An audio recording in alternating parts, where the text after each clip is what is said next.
Buen día, mi nombre es Rodrigo Larrota, estudiante de Ingeniería Industrial. Presento mi documento.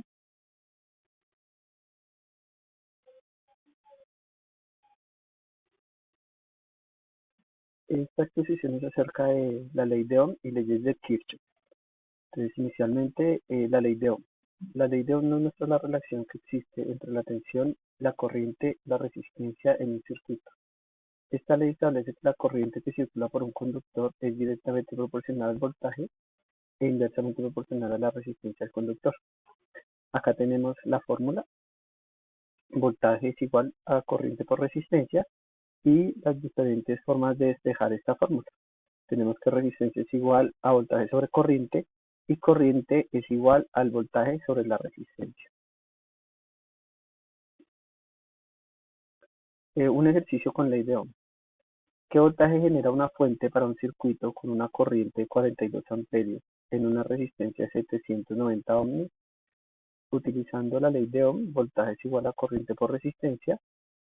Despejamos, hacemos el cálculo: 42 amperios por 790 ohms y nos da 33.180 voltios. Ley de voltajes de Kirchhoff. Sus siglas LVK. Establece que en un lazo cerrado la suma de todas las caídas de tensión es igual a la tensión total suministrada. Esto quiere decir que la suma de los voltajes de cada caída de tensión de las resistencias es igual, el voltaje total es igual a la sumatoria de esto. De igual forma, la suma algebraica de las diferencias de potencia en un lazo es igual a cero. Tenemos que la suma de los voltajes existentes en un lazo cerrado es igual a cero.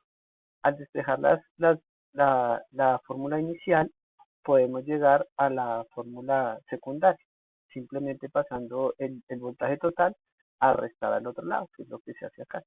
Esa es la suma algebraica de la ley de voltajes de Kirchhoff.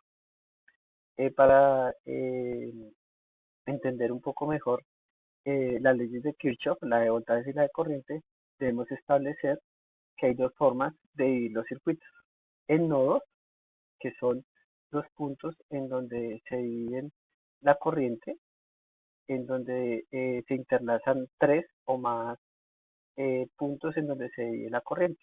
En este pequeño circuito tenemos dos nodos, que son el 1 y el 2, que son los puntos en donde se interconectan y se dividen las resistencias y se divide la corriente.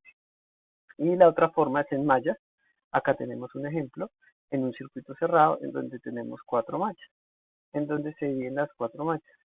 Las resistencias que están eh, paralelas se comparten con dos mallas.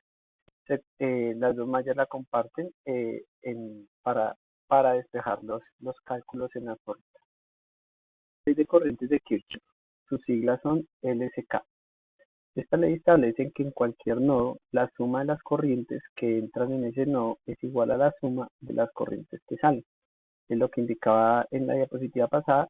En los nodos, los puntos en donde se dividen, entonces las corrientes que entran en ese nodo son iguales a las que salen. Eso nos establece la primera ley. También establece que la suma algebraica de todas las corrientes que pasan por el nodo es igual a cero. Algo parecido con las de voltajes. Simplemente es despejar esta misma fórmula para poder igualar a cero esta fórmula. ¿Cómo establecer el sentido de corriente en un circuito? Teóricamente se estipula que la corriente va de positivo a negativo en las fuentes y lo mismo en la resistencia. Acá en este circuito, en estas dos mallas que tenemos acá, podemos observar que la corriente va de más a menos. De igual forma aquí, de las resistencias van de más a menos.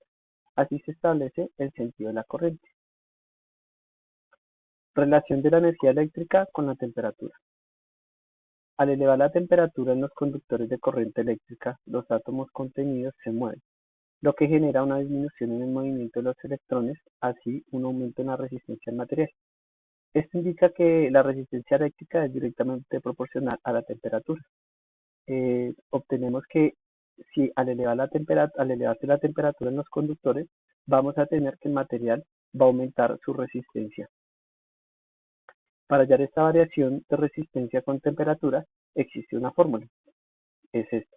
resistencia es igual a R, donde R es la resistencia al material a X temperatura, R20 es la resistencia al material a 20 grados centígrados,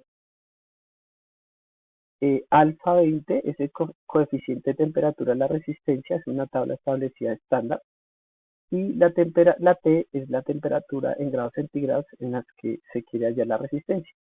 La tabla que indicaba en la fórmula es esta tabla, en donde los fabricantes han establecido los coeficientes de temperatura de los materiales.